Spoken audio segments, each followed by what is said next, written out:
Muy bien, mis amados, que la paz del Señor continúe sobreabundando en sus corazones. Amén. Qué bueno es poder cantar a un Dios vivo. Sí que es una celebración. Celebramos que hay salvación por medio de un Dios que venció la muerte y que al resucitar, entonces, tiene poder para perdonar pecados, para darnos vida eterna. Amén. Esta es una mañana de celebración. Millones en todo el mundo, un día como hoy, se reúnen para dar gracias y bendecir el nombre de ese que murió y que resucitó. Ese que es nuestra esperanza. Bendito sea su nombre. Por ahí resaltar lo que está con nosotros. Además, que bueno, vamos a ponernos de pie, mis amados, antes de leer la palabra del Señor. Juan capítulo 17. Vamos a leer unos versículos y luego un versículo de hecho. Hoy no tenemos proyección, pero yo quiero que usted mantenga el dedo en la Biblia, se mantenga atento para que busquemos la cita. Mientras están ahí buscando en Juan 17, mire a la persona que tiene a su lado para que le salude, ¿verdad? Dé un abrazo si quiere y puede darle un abrazo aún en medio del distanciamiento. Le dé acá abrazo y no abrazo virtual, sino un abrazo mímico. Bien, aquellos que nos acompañan por medio de la transmisión en Facebook, queremos darle la bienvenida, que la gracia del Señor sea con cada uno. Juan capítulo 17 y luego vamos a leer en Hechos capítulo 2. Dice el versículo 20 del Evangelio de Juan: mas no ruego solamente por estos, sino también por los que han de creer en mí por la palabra de ellos. El Señor Jesucristo estaba orando por los discípulos en el párrafo anterior. Ahora dice: por los que van a creer en mí por la palabra de ellos, de los discípulos. Versículo 21, para que todos sean uno, como tú, oh Padre, en mí y yo en ti, que también ellos sean uno en nosotros, para que el mundo crea que tú me enviaste. La gloria que me diste, yo les he dado, para que sean uno, así como nosotros somos uno. Yo en ellos y tú en mí, para que sean perfectos en unidad, para que el mundo conozca que tú me enviaste y que los has amado a ellos como también a mí me has amado. Hechos capítulo 2, versículo 44. Dice la palabra del Señor: todos los que habían creído estaban juntos y tenían en común todas las cosas. Padre, gracias. Qué hermosa bendición saber que Cristo murió en la cruz, dio su vida para redimir a un grupo de gente, de personas que no lo merecían. Gracias porque es el escándalo de tu compasión, de tu maravilla, de tu gracia. Elegir un pueblo y ahora mueres, resucitas y das la orden para que ese pueblo sea uno. Padre, en esta mañana queremos ver tu palabra y al reflexionar en ella te pedimos, oh Señor, que hables a nuestros corazones, que haya en nosotros una voluntad dispuesta para no solo escuchar, sino también obedecer. Así que guíanos en esta mañana, te lo pedimos en el nombre que es sobre todo nombre, el nombre de nuestro amado Señor Jesucristo.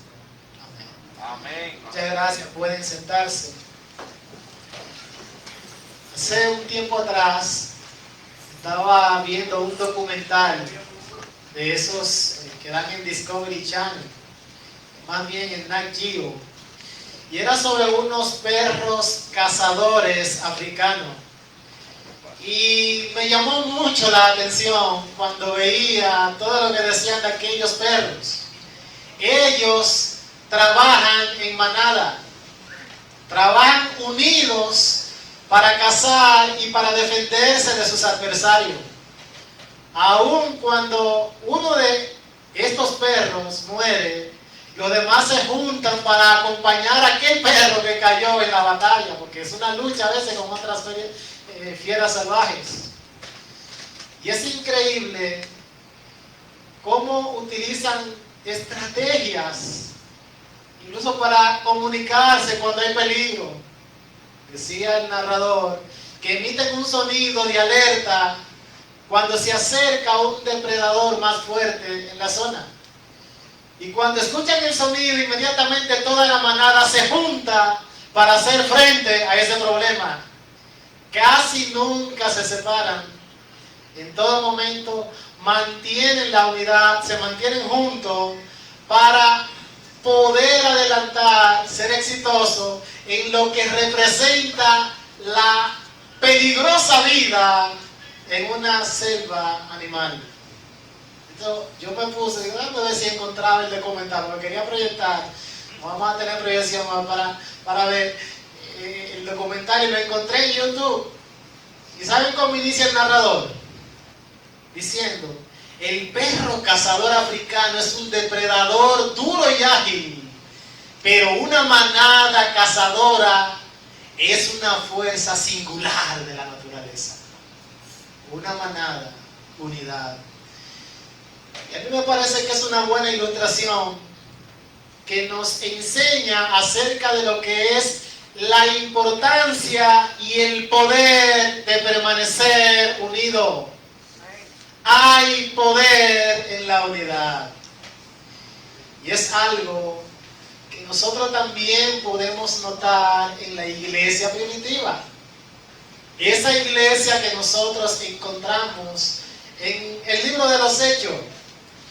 Como ustedes saben, el domingo antepasado, hace 2 semanas, nosotros iniciamos a contemplar el cuadro de aquella iglesia para ver algunas imágenes en las cuales nosotros hoy, la iglesia del siglo XXI, hoy nosotros, la iglesia templo bíblico que se reúne en Sabica, que tiene 81 años de la obra en este lugar en Santiago, ver algunas imágenes en las cuales nosotros podemos representar, vernos, evaluarnos y ver si podemos mejorar o ver qué tan bien está nuestro rostro.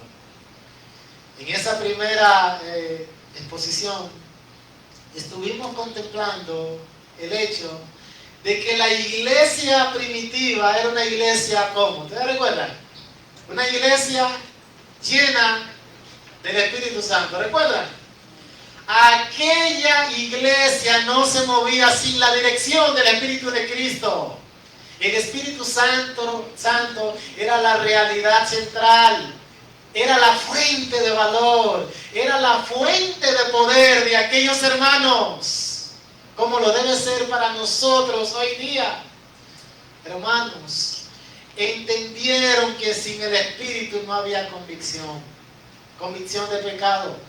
Que sin el Espíritu no había conversión, no se puede, no hay regeneración. Que sin el Espíritu no había crecimiento. Que sin el Espíritu toda predicación sería vana e inútil. Era una comunidad llena del Espíritu. 28 capítulos en Hechos, todos hablando de lo que el Espíritu Santo hizo en y a través de aquellos hombres. Algo que nosotros debemos imitar. La semana pasada estuvimos hablando de que también era una iglesia, ¿te recuerdan? Era una iglesia misionera. Una iglesia que entendió de manera clara cuál era el llamado supremo que Cristo estaba haciendo a los suyos. Allí en el monte de los olivos le dijo: id y hacer discípulos de todas las naciones. Y en Hechos 1:8 dice, van a recibir poder cuando haya llegado sobre ustedes el Espíritu Santo y van a ser mis testigos. En Jerusalén, en Judea, en Samaria y hasta el último puntito de la tierra. Entendieron el llamado y vimos que era una iglesia exponencial, es decir, se multiplicaba de una manera increíble, no paraba. Era la comunidad de uno más, o era la comunidad de todos para Cristo. No cesaban. Algo que nosotros debemos también seguir entendiendo y sobre todo obedecer. En la mañana de hoy yo quisiera considerar otro de los aspectos de aquella iglesia y me parece que es uno de los aspectos más sensibles, sobre todo cuando uno ve las muchas divisiones y separaciones que hay hoy en día en el pueblo de Dios.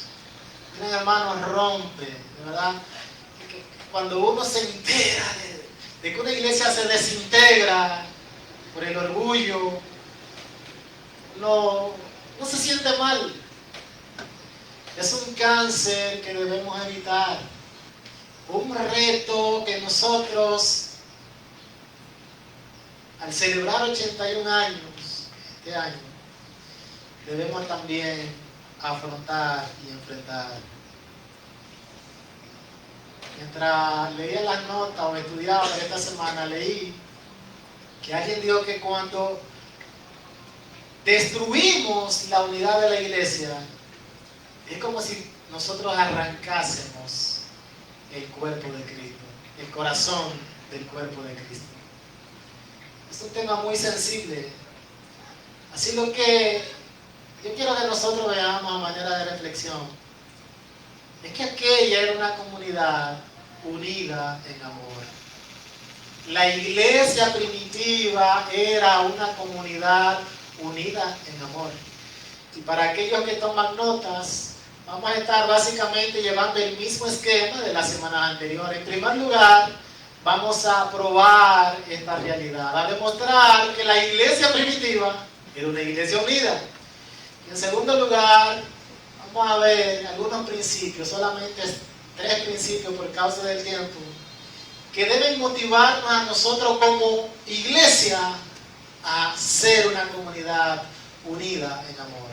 Así que en primer lugar, probar que la realidad de aquella iglesia era que era una comunidad de amor. Miren, antes de iniciar a leer algunos textos, quiero aclarar que esto puede parecer muy obvio, pero yo quiero que estemos claros, porque si nos vamos a evaluar en ese espejo, tenemos que ver cómo era la iglesia. ¿Cómo era aquella iglesia? Antes de descender el Espíritu Santo, ¿usted ha pensado en la característica de los apóstoles, de los discípulos? Ese grupo que el Señor eligió, oye, esos van a ser mis portavoces. Esos van a ser mis testigos.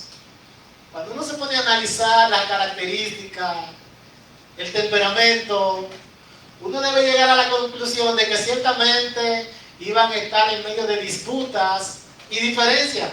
Y cuando usted ve los evangelios se da cuenta de que era así. Mateo, un recaudador de impuestos, odiado por todos los judíos, vino a los pies del Señor. Ustedes recuerdan que había un discípulo que pertenecía a los celotes, un grupo que eran como los terroristas, los antirromanos, y Mateo era recaudador de impuestos a favor de los romanos. Los recaudadores no eran bien vistos por los judíos, y ahí estaba dentro de ese grupo este antirromano, este revolucionario, dentro del grupo de los 12. Yo a veces me pongo a pensar, oye, ¿cómo sería eso? El Señor yo sé que transforma, pero ¿cómo debió haber sido aquello? Dentro de ese grupo nosotros encontramos a un Pedro enérgico que siempre estaba llevando la delantera, arrasando con todo. Señor, no, si hay que lavarte, no solo la mano, los pies, el cuerpo entero, Señor, siempre con energía, rápido. Dentro de ese grupo había nada más y nada menos dos, que dicen Marcos capítulo 3, me parece que el versículo 14, que eran apodados los Boanerges, que eran traducidos los hijos del trueno, Jacobo y Juan. Algunos comentaristas señalan que eran tipos rudos, coloridos, atrevidos y que nos iban a apartar fácilmente de una confrontación. Es tanto así que el Señor ha estado con ellos por 3 años y falta solo una semana para que el Señor vaya a la cruz. Si nosotros ahora estamos celebrando Semana Santa, se supone que el próximo domingo, como dicen por ahí, es el domingo de resurrección. Una semana antes vienen los hijos del trueno, Jacobo y Juan, y le van a hacer una petición al maestro. Dice Marcos que ellos van a pedirle algo al Señor. Mateo dice que buscaron a su mamá para que le ayudara. ¿Qué es lo que le va a pedir? Oh, pídenos. No, Señor, lo que queremos es que tú nos concedas que allí en la gloria tú nos concedas a mí, a Jacob y a mí, a Juan, el estar a tu derecha y el estar a tu izquierda. Es decir, los lugares de honor. Ahí está, los primeros en el cielo. ¿Saben lo que dice Marcos más adelante?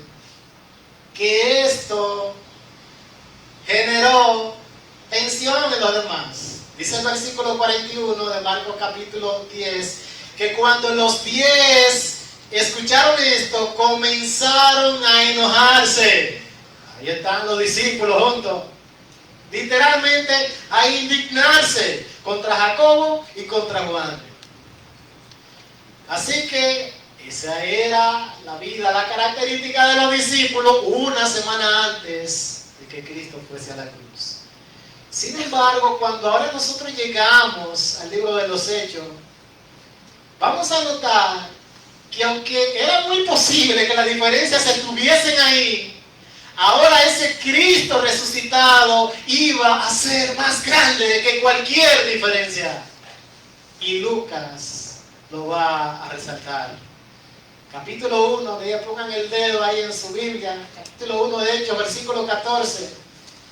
Todos estos, dice el versículo, y es haciendo referencia a los apóstoles, versículo 13 menciona a cada uno de los apóstoles por nombre que estaban reunidos allá. Dice, y todos estos perseveraban, ¿cómo lo hacían? Unánime. 6 veces en el libro de los Hechos aparece esa palabra, 5 en los primeros 5 capítulos. Unánimes en oración y ruego con las mujeres.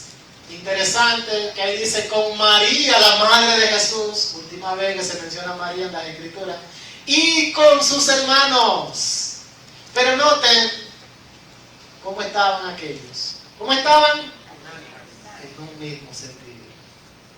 Cuando el Espíritu Santo ha de descender, el próximo capítulo, Hechos capítulo 2, ¿cuál era la actitud de aquellos que estaban reunidos?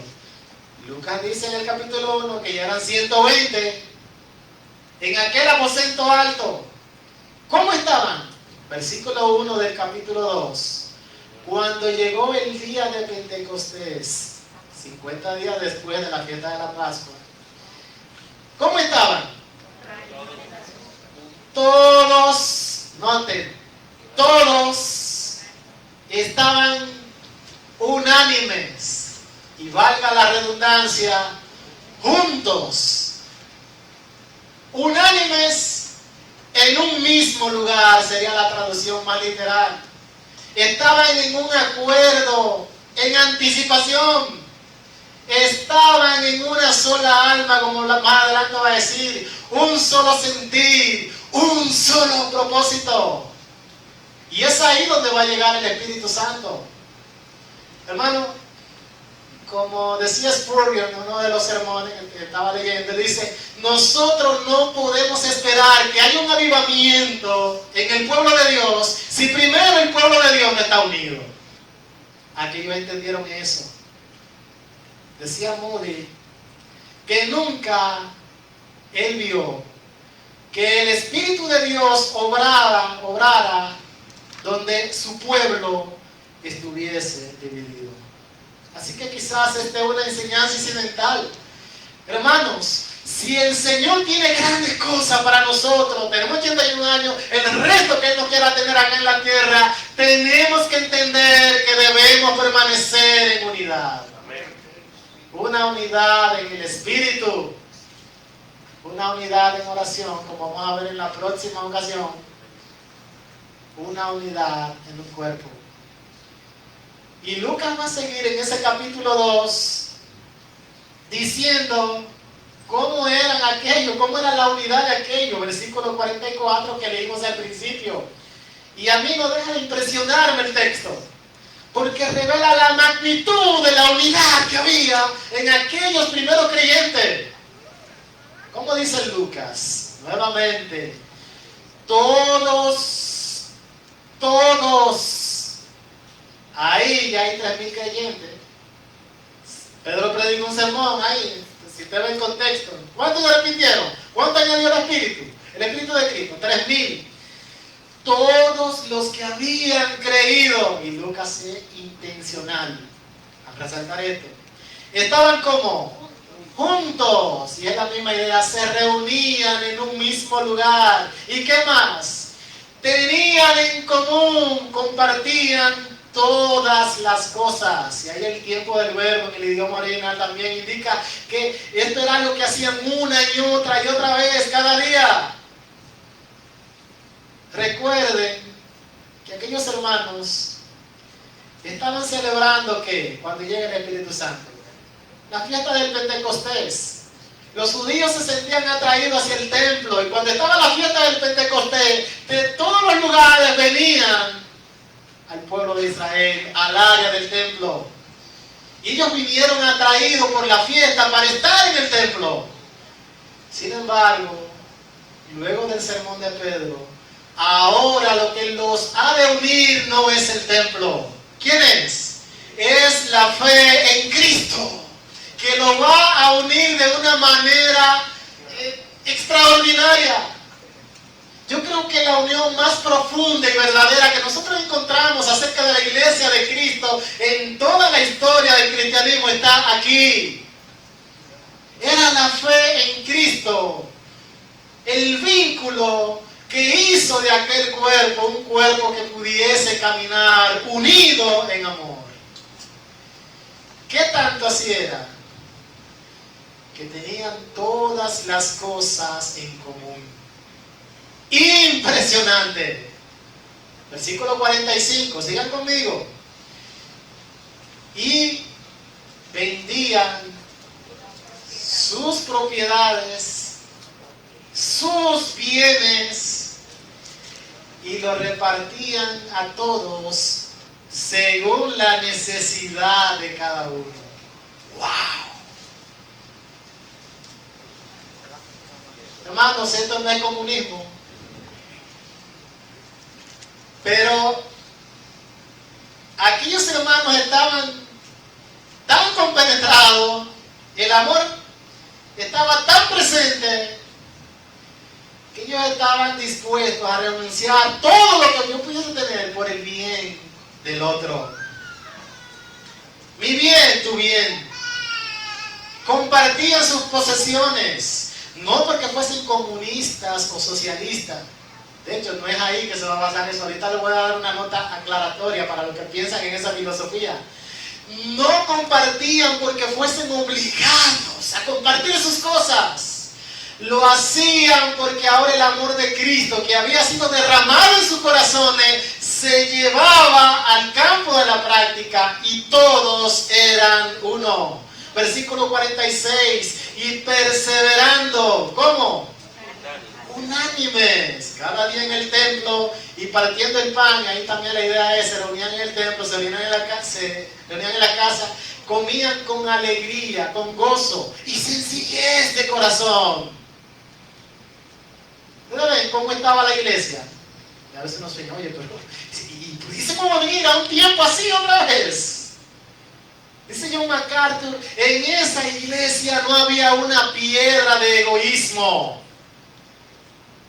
Estaban unidos y al compartir sus cosas alababan juntos al Señor y eso producía gozo.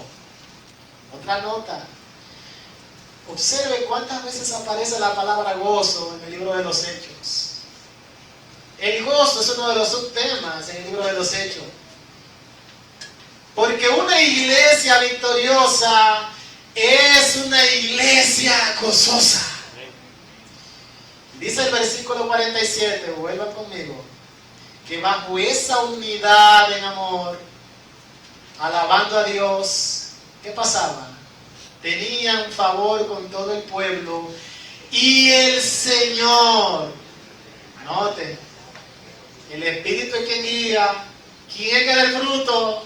Es el Señor. El Señor añadía a la iglesia lo que habían de ser salvos. ¿Cuándo?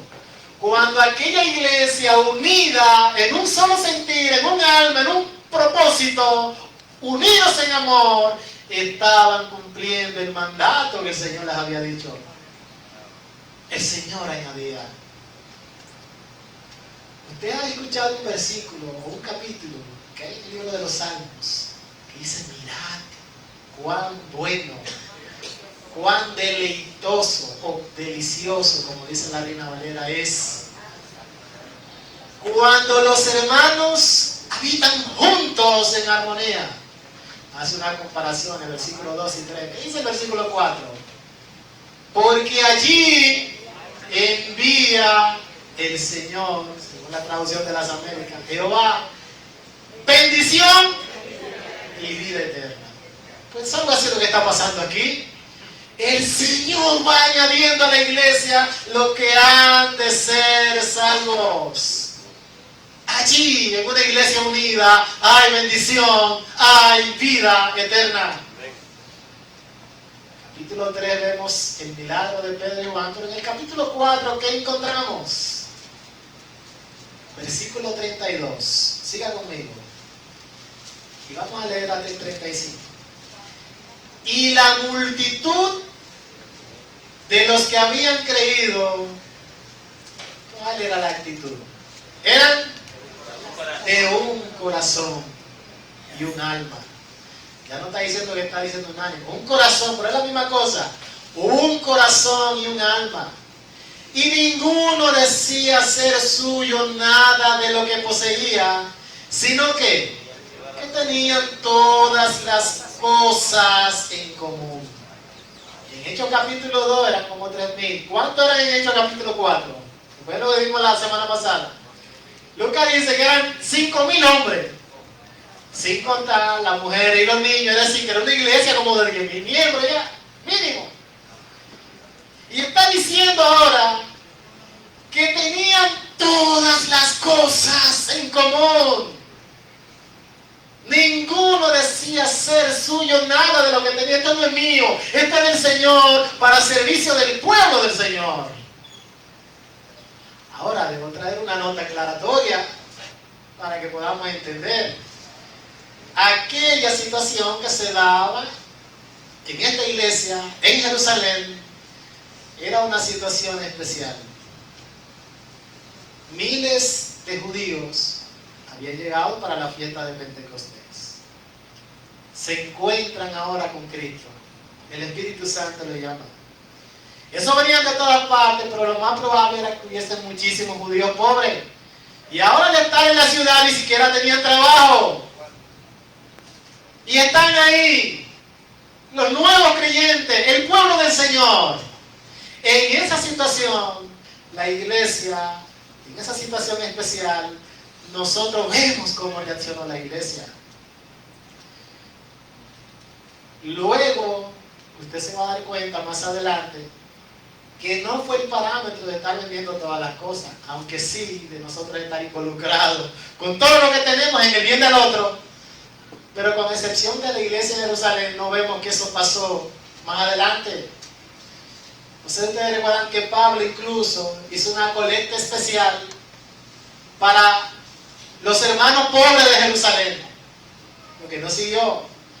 Pero lo que yo sí quiero que nosotros entendamos era la actitud, el deseo del corazón de aquellos hermanos, de que los que estaban en necesidad pudiesen tener su necesidad cubierta. Estaban tan unidos en amor que todos iban a llegar a tal grado de alabar al Señor, de honrar a su Señor, por medio de amar a su prójimo. Versículo 33, y con gran poder los apóstoles daban testimonio de la resurrección del Señor Jesús y de su gracia abundante sobre ellos. Así que no había, por lo menos en aquellos 10,000, ningún necesitado, porque todos los que poseían heredades, casas, la vendían y traían el precio de lo vendido. Más adelante ustedes van a recordar lo que pasó con Ananías y Zafira. Y lo ponían a los pies de los apóstoles y se repartía a cada uno según su necesidad. Oye, lo que tú necesitas es, pues mira, aquí está. No, ay, pero ¿cómo tú tienes 8 muchachos? Mira, para esos 8 muchachos, esa es tu necesidad. Conforme a la necesidad de cada uno, era suplida esa carencia. Pero era una iglesia unida en un sentir, unida en amor. Era algo impresionante. Y si usted sigue leyendo todo el libro de los Hechos, pues no tenemos tiempo para leer todos los textos, nosotros vamos a ver que el Evangelio sigue extendiéndose a Samaria hasta lo último de la tierra. Pero aparece la frase que se dedicaban a aquella iglesia unida, junta en oración. Aquella iglesia primitiva junta, ayunando, compartiendo las necesidades, sí, pero también unida en el sufrimiento. ¿Cuánto sufrimiento vemos en el libro de los Hechos? ¿Cómo lo afrontaba la iglesia? Unida. Y todo eso, a pesar de la diferencia de carácter, de temperamento de sus miembros, pero unidos bajo el llamado del Señor, bajo el poder del Espíritu Santo. Era una iglesia indetenible, una iglesia unida. Así que, mis amados hermanos, yo espero que estos pocos textos sean suficientes para probar que esta era una iglesia, una comunidad de amor. Usted puede seguir estudiando, analizando este libro, y usted se va a dar cuenta de la unidad que tenía aquella iglesia. Lo que quiero hacer en los minutos, el tiempo que nos resta, es ver algunas lecciones que nosotros podemos extraer acerca de la unidad de aquella iglesia y que nos sirven a nosotros hoy, ahora, 2000 años después. En primer lugar, nosotros vemos que aquella iglesia entendió que el anhelo y el corazón de su Señor era que fuesen uno. ¿Recuerdan la oración que leímos al principio? Juan 17. Ayer nuestro hermano José leyó esa porción. En un tiempo atrás, me recuerdo que Oche estuvo compartiendo la porción acá un miércoles. La oración sacerdotal, la oración más larga, la más conocida del Señor, la que aparece en las Escrituras, la más larga que se lee. Y el Señor ora por sí mismo, ora por los apóstoles, y a partir del versículo 20, Él va a rogar nada más y nada menos. ¿Por quiénes? Ayer lo dijo José. Por aquellos que iban a creer en el mensaje que sería predicado por los apóstoles. Por eso te pido, el Señor Jesús estaba orando por todos aquellos que iban a creer en Jerusalén. Todos aquellos que iban a creer el mensaje que se iba a predicar en Samaria. El Señor Jesús estuvo orando por los millones que a lo largo de estos 20 siglos han creído en ese mensaje. Esa noche el Señor Jesucristo estuvo orando por ti y por mí. ¡Increíble! Ahora, hermano, ¿qué fue lo que el Señor pidió? En esa noche, en donde Él sería luego entregado por Judas y al otro día crucificado, jueves en la noche, podemos decir, ¿qué fue lo que Él pidió por ese pueblo que hoy llamamos la iglesia? Mírenlo conmigo, Juan 17. No ruego, versículo 20, por esto, no solo por los discípulos, sino también por los que han de creer en mí, por la palabra de Dios. Versículo 21. ¿Cuál es el deseo y el corazón del Señor? Hermano, yo quiero que nosotros podamos entender esto como lo entendió aquella iglesia. Para que todos sean... Oye, pero mire, el Señor está orando para que los que iban a creer fuesen uno. Como tú, oh Padre, en mí, yo en ti. Que también ellos sean uno en nosotros, para que el mundo crea que tú me enviaste. La gloria que me diste, versículo 22, yo les he dado, ¿para qué? Para que sean uno, así como nosotros somos uno. Oye, pero Señor, ¿y por qué que tú dices tantas veces? Para nosotros obedecer un mandato del Señor, ¿cuántas veces el Señor tiene que decirnos algo? Una sola vez. Pero ya vemos que 3 veces, Padre, mi oración es que ellos puedan ser uno. Pero no terminó ahí. Versículo 23. Yo en ellos y tú en mí. ¿Para qué? Para que sean perfectos en unidad. Para que el mundo crea que tú me enviaste y que los has amado a ellos como también a mí me has amado. Nuestro Dios Todopoderoso, el Señor Jesucristo, Él conoce todas las cosas. Él es omnisciente. Él pudo haber pedido por otros asuntos. ¿Acaso no sabía Él en todo su conocimiento perfecto que la iglesia iba a atravesar por persecuciones, por sufrimiento, por tribulaciones? ¿Sí o no? Entonces Él debió haber, mira Señor, yo te pido por seguridad, Padre, para ese, mi pueblo. Él conocía todas las necesidades, las carencias, todos los problemas futuros que iba a tener aquella. Padre, súplele, mira que no pasen hambre, Señor. Pero la oración que le hace es que sean uno. Esto nos habla de la prioridad que tiene en la mente y el corazón del Señor, la unidad de su pueblo. Los que somos padres, no sé si le ha pasado, que tienen más de un hijo. ¿Cómo usted se siente cuando ve a sus 2 hijos o más, si tiene más? Pero cuando hay 2 de sus hijos que están en alguna pelea, ¿qué pasa? Digo yo, pero no será el único marciano. Oye, uno se siente de mal. ¿Por qué que estos muchachos, tú lo ves con esa disección? ¿Cómo van a hacer eso? ¡Son mis hijos! Imaginen cómo se siente el corazón de nuestro Padre cuando nosotros muchas veces estamos en disputas, en disensión.